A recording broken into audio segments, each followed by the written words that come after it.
Hello everyone, welcome to the tea break. I'm Varun and this is where we talk most things cricket. And today is Sunday evening, so the Monday blues are already sort of setting in, but they are a bit less because India has won the one day international decider by 7 runs and clinched the series 2-1. Along with that, they already won the Test series and the T20 series, so it's been a clean sweep of this England tour to India. So, overall, a very positive outcome for India. But it was also a positive outcome for England because they wanted to test their squad depth, they wanted to understand the conditions a bit better, and they wanted to see which players they can use from the ODI format into also the T20 format. So let's first look at the positives of both the sides. Let's start with England. A couple of clear positives. One, Ben Stokes. He showed that he can play any role that the side wants him to play, but he also showed that he needs to be put in an impact oriented role. If you put him in at number three, he's going to take the opposition on, he's going to take the attack on, and he can play that role extremely well, which you saw in the second international where he scored those brilliant 99 runs. The second positive is their opening pair. They keep getting these 100-run partnerships. They didn't fire today, but I think going forward they'll keep getting that 100 runs partnership at the top, and that brings a lot of pressure on the opposition because if the opposition is batting first, like India did in most of the games, you have to go hard. You have to get as many runs as possible because you know that the England batting lineup, especially Roy and Bairstow, if they get going, no target is impossible. So I think these couple of points for England, clear positives. The third one, Adil Rashid, he's been superb. He's bowled with excellent accuracy. He used to bowl a lot of short deliveries early on in his career. That's completely gone. He's got a lot of new variations and he's bowling quicker. And he's also bowling some deliveries with a loop and drift, which is great to see. So Adil Rashid, the third biggest positive. For India, again, a clear positive in the middle order, Hardik Pandya and Rishabh Pant. And why I say positive, because it then gives the license for the top order to go hard, which they really should be doing.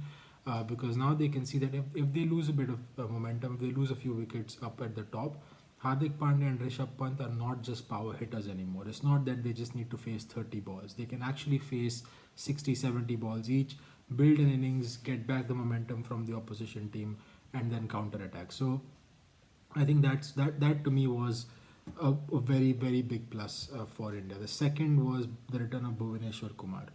I mean, it is so crucial that he is fit, and not just for the ODI format or the T20 format, which he is a very crucial part of, but for the Test matches because the Test series in England, he is going to play a major role if we are going to beat England in England, or if we are going to even have a chance against England in England. So that bowling attack with Jasprit Bumrah and Bhuvaneshwar Kumar together is going to be lethal in all formats of the game. So I think he needs to maintain that going forward. The third one was Shikhar Dhawan, often criticized, often sort of thought of, past his prime, but every time he's under pressure, he comes out and he scores a century. You've seen that for Delhi in the IPL, you've seen that for India many times before, and he's done that again. He scored a century and a half century again today. So he looks to be in really good touch, and he always keeps his name in the hat. He always going forward also for the next couple of years. I think we'll have to stick with Rohit Sharma and Shikhar Dhawan at the top. Now let's look at a bit of the negatives on both teams, or let's say areas of improvement for both the teams. For England, it was clear Joss Butler's form is a bit of concern, and the middle order, which is left-hand dominated, is again quite concerning. There needs to be someone who can come in, who's a right-hander and who can stabilize the innings. I think Joe Root will fill that spot when he comes in, so I think that area is a bit covered. The second thing for England is their over reliance on Archer. So if Archer is not playing, I think they do tend to have a lack of depth in that fast bowling department, especially someone like a Tom Curran who gets clearly exposed. He got exposed this series because he got tonked for a lot of runs. So I think that's a bit of an area that England can improve. I think the third crucial area that England, I think, can improve is they are very good at absolutely smashing the ball, playing aggressive brand of cricket throughout the innings, and they like to do that, and they like to say it publicly that that's the brand of cricket they play. But sometimes you need to be a bit more level-headed. You need to control the game a bit better.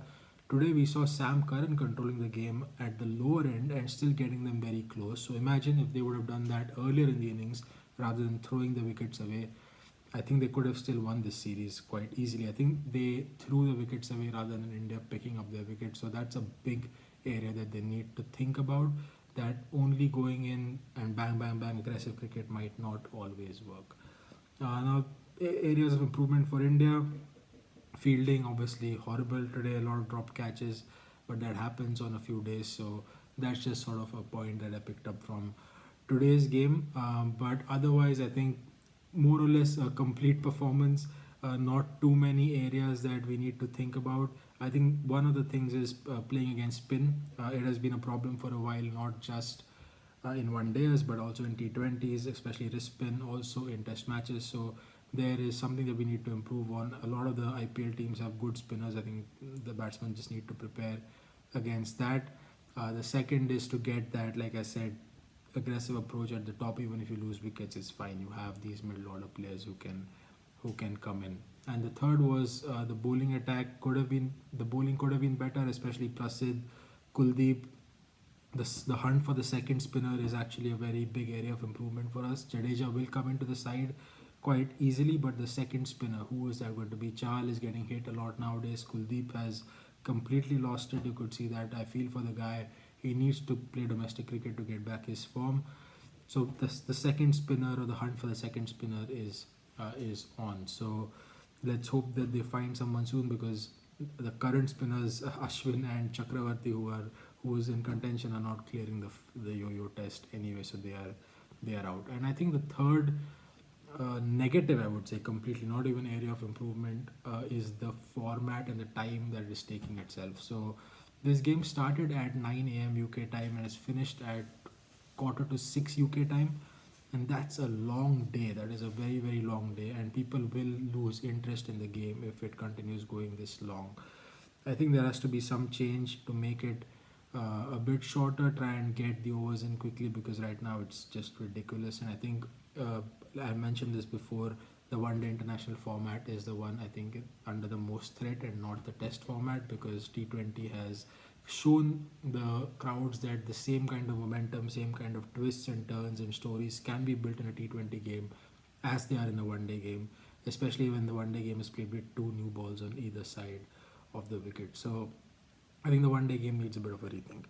But that is all from me. India, clean sweep of the series, great stuff, and I'm looking forward to the IPL, and also covering a few games whenever I get the time to see the game. I'll come and talk to you guys after that. Thank you very much, and see you soon.